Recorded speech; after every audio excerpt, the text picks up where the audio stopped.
जय हिंद दोस्तों, स्वागत है मेरे चैनल पे। सबकी बड़ी खबर के साथ एक बार फिर सामने मौजूद, जहां पर चलेंगे सबसे पहले और बड़ी अपडेट में आपको बताएंगे दोस्तों, छत्तीसगढ़ के अंदर मात्र 24 घंटे से कम के समय में वोट डाले जाने वाले हैं। और उससे पहले अमित शाह के द्वारा किए गए चैलेंज पर भूपेश बघेल का जवाब सामने आया है। उन्होंने चैलेंज स्वीकार करते हुए अमित शाह से तारीख, समय और जगह पूछा है। दोस्तों बताएंगे क्या है पूरा मामला। इसी के साथ में राजस्थान के अंदर वसुंधरा राजे के करीबी एक और बड़े नेता का बीजेपी के 2 बड़े नेताओं ने काट दिया टिकट। इसके बाद निर्दलीय चुनाव लड़ने का ऐलान हो चुका है। इसी के साथ में आपको बताएंगे सपा के प्रमुख अखिलेश यादव कहां करने वाले हैं रैली दोस्तों। और मध्य प्रदेश के चुनाव को लेकर आज से सर्वे बंद कर दिए गए हैं और ऐसे में अंतिम सर्वे के नतीजे भी आप तक पहुंचाएंगे। और टिकट बंटवारे के बाद तेलंगाना के अंदर पूरी तरीके से समीकरण पलट चुके हैं दोस्तों। कांग्रेस पार्टी बंपर जीत की तरफ आगे बढ़ रही है। एक एक करके चलेंगे सभी बड़ी खबरों की तरफ, सारी बड़ी अपडेट आप तक पहुंचाएंगे। लेकिन उससे पहले अगर आप भी मानते हैं कि अमित शाह को भूपेश बघेल की चुनौती माननी चाहिए और केवल आरोप लगाकर भागने की जगह उनसे डिबेट करना चाहिए, और अगर आप भी मध्य प्रदेश के अंदर परिवर्तन की जोरदार लहर बहते हुए देखते हैं तो इस वीडियो को लाइक करके लाल बटन दबाकर, चैनल को सब्सक्राइब करके बेल आइकन दबाकर कमेंट बॉक्स में जय हिंद जय भारत जरूर लिखिएगा। दोस्तों चलते हैं सबसे पहले और बड़ी अपडेट की तरफ, जहां पर भूपेश बघेल को अमित शाह ने छत्तीसगढ़ के दौरे के दौरान चैलेंज कर दिया। आपको बता दें कि अमित शाह छत्तीसगढ़ में प्रचार करने के लिए पहुंचे तो अपने मंच से कहने लगे कि वो भूपेश बघेल और कांग्रेस पार्टी के कार्यकर्ताओं को चैलेंज करते हैं कि वो मुझसे इस बात पर बहस करे कि उनकी सरकार ने क्या काम किए हैं और मोदी सरकार ने क्या काम किए हैं, यानी डिबेट की चुनौती दे रहे थे अमित शाह। अमित शाह को लगा कि जैसे अन्य राज्यों के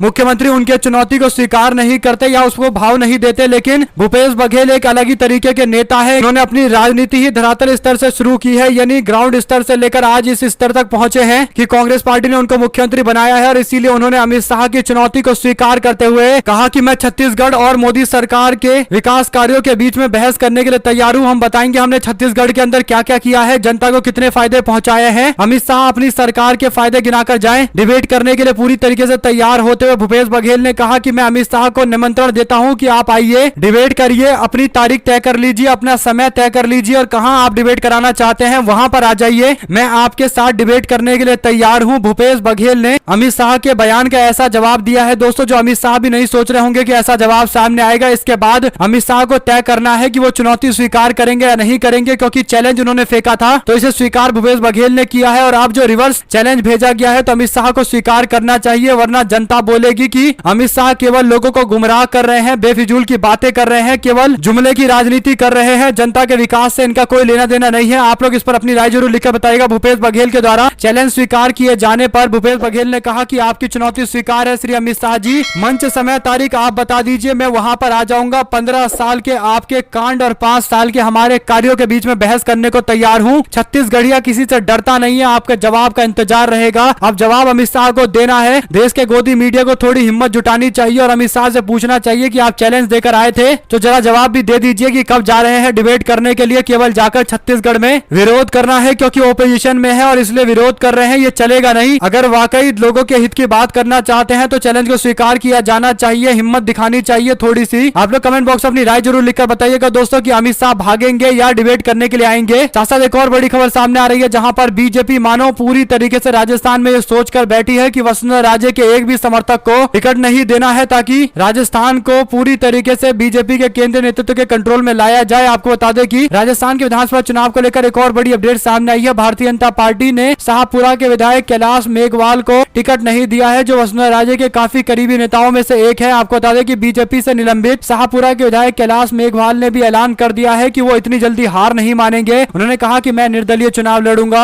शाहपुरा की सीट से आज वो नामांकन दाखिल करेंगे। चुनाव लड़ने की घोषणा करते हुए मेघवाल ने कहा कि वे चुनाव जीतकर पार्टी आला कमान की नाक काटेंगे। दरअसल भाजपा से टिकट कटने के बाद कैलाश मेघवाल ने शाहपुरा के अंदर कार्यकर्ताओं को संबोधित करते हुए कह दिया कि इन्होंने मेरा टिकट काटा है, मैं इनकी नाक काटूंगा, यानी एक तरीके से इन्हें एहसास कराऊंगा कि इन्होंने कितना बड़ा गलत काम किया है। भाजपा के वरिष्ठ नेताओं को भी सम्मान नहीं दे रहे हैं। उन्होंने कहा कि टिकट नहीं मिलने पर मैं चुनाव नहीं लड़ना चाहता था, लेकिन क्षेत्र की जनता ने मुझसे मांग की है स्थानीय को उम्मीदवार बनाया जाए। बीजेपी ने स्थानीय को उम्मीदवार बनाने की जगह किसी बाहरी को टिकट दिया है, तो मैं जनता की बात को टाल नहीं सकता। यहाँ से स्थानीय ही चुनाव जीतेगा। भाजपा का उम्मीदवार बाहरी है और वो चुनाव यहाँ से हार कर जाएगा। शाहपुरा की सीट से कांग्रेस पार्टी ने मनीष यादव और बीजेपी ने राजस्थान बेरोजगार एकीकृत महासंघ के प्रदेश अध्यक्ष उपेंद्र यादव को टिकट दिया है। नए नए नेता बने हैं उपेंद्र यादव, चुनाव जीतने के चांसेस इनके काफी कम है। कांग्रेस पार्टी के वरिष्ठ नेता की सीट पर जीत पाना लगभग असंभव है दोस्तों। साथ साथ मध्य प्रदेश विधानसभा चुनाव में कांग्रेस से संबंधों में खटास आने के बाद समाजवादी पार्टी अपना जोर आजमाई ऑर्गेनाइज कर रही है। समाजवादी पार्टी ने मध्य प्रदेश के अंदर अखिलेश यादव की चुनावी सभा लगा रखी है। 6 नवंबर यानी आज सपा के राष्ट्रीय अध्यक्ष अखिलेश यादव कटनी में रहेंगे। चारों विधानसभा क्षेत्र में प्रत्याशियों के समर्थन में वोट जुटाएंगे। इसी के साथ में एपी न्यूज का सी वोटर अंतिम रिपोर्ट सामने दे चुका है। उनका मानना है कि इस बार कांग्रेस पार्टी 118 से 130 सीटें जीत रही है, बीजेपी को 99 से 111 सीटें मिल रही है और अदर्स को 0 से 2 सीट मिल रही है। मध्य प्रदेश में कांग्रेस पार्टी की सरकार डंके की चोट पर बन रही है, बिना लाग लपेट के बन रही है। और ये सर्वे 7 तारीख से पहले आए हैं, यानी दोस्तों चुनाव आयोग ने 7 तारीख से चुनाव के किसी भी एग्जिट पोल पर रोक लगा रखी है। लेकिन एपी न्यूज ने अपने अंतिम पोल में दावा कर दिया है कि कांग्रेस पार्टी डंके की चोट पर मध्य प्रदेश में सरकार बनाने जा रही है। जनता को भी समझना चाहिए कि सर्वे जब कांग्रेस पार्टी के खाते में जा रहे हैं तो मेजोरिटी के साथ इस हवा को आगे बढ़ाना चाहिए। साथ साथ दोस्तों तेलंगाना को लेकर लोक पोल ओपिनियन पोल ने दावा किया है कि टिकट बंटवारे के बाद जिस तरीके की परिस्थिति बनी है उसके बाद समीकरण में कुछ बदलाव आए हैं। सैंपल साइज लगभग 37,500 लोगों का है, यानी इतने लोगों से पूछकर ये सर्वे तैयार किए गए हैं। इसमें बीआरएस को 47 से 53 सीटें, कांग्रेस पार्टी को 58 से 64 सीटें, एआईएमआईएम को 5 से 7 सीटें, बीजेपी को 2 से 3 सीटें और अदर्स को 1 से 0 के आसपास सीटें मिल रही है। यानी बीआरएस पार्टी पूरी ताकत का इस्तेमाल भी कर देगी तो भी सरकार में नहीं आ पाएगी, जबकि कांग्रेस पार्टी एवरेज स्कोर के माध्यम से भी सरकार में आ रही है। कुल मिलाकर दोस्तों भारतीय जनता पार्टी जो बड़े बड़े दावे तेलंगाना को लेकर कर रही थी वो 2 से 3 सीटों पर आकर सिमट जा रही है। साथ साथ स्पाइकी मीडिया, अजय फाउंडेशन सर्वे जो तेलंगाना को लेकर अपनी नजर बनाए हुए हैं, उनका भी दावा है कि कांग्रेस पार्टी यहां पर लगभग 40% वोट शेयर इकट्ठा कर रही है। बीआरएस पार्टी को 37% के आसपास वोट शेयर मिल सकता है, बीजेपी 11% के आसपास वोट तोड़ रही है। 3% का एडवांटेज है कांग्रेस पार्टी के पास बीआरएस पार्टी के कंपेयर में। बीजेपी जितना वोट काटेगी वो बीआरएस पार्टी का वोट काटेगी, ये बात तो पूरी तरीके से तय है। दोस्तों साथ साथ मध्य प्रदेश के मुख्यमंत्री शिवराज सिंह चौहान को अपने क्षेत्र के अंदर ही विरोध का सामना करना पड़ रहा है। शिवराज सिंह चौहान ने बुधनी विधानसभा से टिकट के ऐलान के बाद अपना नामांकन दाखिल किया और उसके बाद से वो बुधनी विधानसभा में दूर दूर तक दिखाई नहीं दे रहे हैं। अभी कुछ दिनों पहले आम आदमी पार्टी के कई सारे सैकड़ों की संख्या में कार्यकर्ताओं ने कांग्रेस पार्टी ज्वाइन करते हुए कह दिया कि उनका एक ही लक्ष्य है, बुधनी विधानसभा से इस बार मामा यानी शिवराज सिंह चौहान को चुनाव हराना। और शिवराज सिंह चौहान के चुनाव की जिम्मेदारी उनके बेटे कार्तिकेय चौहान ने ले ली है। कार्तिक जब प्रचार करने के लिए बुधनी विधानसभा क्षेत्र पहुंचे तो उनके सामने कमलनाथ जिंदाबाद के नारे लगे, जय जय कमलनाथ के नारे लगाए गए। इस दौरान बीजेपी के कार्यकर्ता भी काफी नाराजगी व्यक्त कर रहे थे। उन्होंने भी कहा कि जिस तरीके से रवैया इस विधानसभा में बीजेपी कर रहा है ये काफी गलत है, पार्टी उनसे काफी नाराज है, खासकर शिवराज सिंह चौहान से। इसके बाद बीजेपी के पूर्व जिला अध्यक्ष भी प्रचार करने के लिए पहुंचे थे, लेकिन उनको भी जनता ने जमकर खरी खोटी सुनाई है। केवल जनता की बातें सुनकर चुपचाप खड़े रहे बीजेपी के बड़े बड़े नेता। इसका सीधा मतलब यह है कि सीहोर के वीआईपी सीट यानी बुधनी विधानसभा के अंदर शिवराज सिंह चौहान का चुनाव फंस चुका है। सीहोर के बुधनी विधानसभा के 2 क्षेत्र में बीजेपी का विरोध खुलकर सामने आ गया है। दोस्तों लगातार वीडियो वायरल होने के बाद लोग सवाल भी पूछ रहे हैं। वहीं पर चुनाव आयोग के कुछ अधिकारियों ने जो हिम्मत दिखाई है उसकी जमकर तारीफ हो रही है। चुनाव आयोग के एक अधिकारी ने कई सारे बड़े फैसले लिए और ये तय किया है कि किसी भी नेता के गाड़ी को बिना चेकिंग के नहीं छोड़ा जाएगा। यही बड़ा कारण है दोस्तों कि तेलंगाना के मुख्यमंत्री केसीआर जिस बस से यात्रा करते हैं उस बस की जमकर छापेमारी की गई है। चप्पे चप्पे पर जांच पड़ताल किए गए हैं। परागति रथम इसका नाम रखा गया है जिस